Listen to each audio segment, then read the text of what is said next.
Depuis toute petite, j'ai voulu être avocate.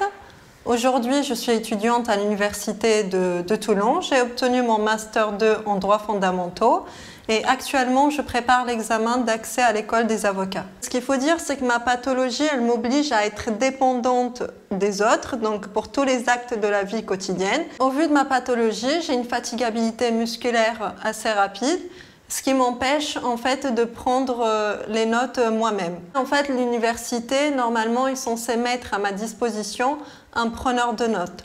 Or, l'année dernière, je n'ai pas bénéficié de cet aménagement, malgré le fait que le médecin de l'université les demandait.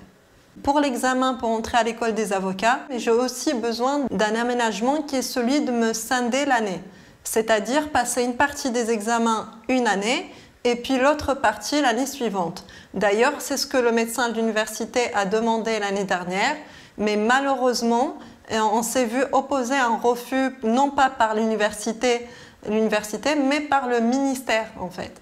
Parce que les textes actuels ne permettent pas ce type d'aménagement, ce qui est contraire totalement à la loi de 2005. Ce qui m'oblige à passer l'examen en un seul trait, chose que j'ai déjà faite en 2019. L'expérience a montré qu'arrivée aux 2 derniers examens, je me sentais tellement épuisée que j'y allais seulement pour la forme. Passer l'examen dans ces conditions est très difficile, voire impossible. Je ne pars pas avec la même chance que les autres candidats. Je suis une citoyenne à part entière, ma voix compte.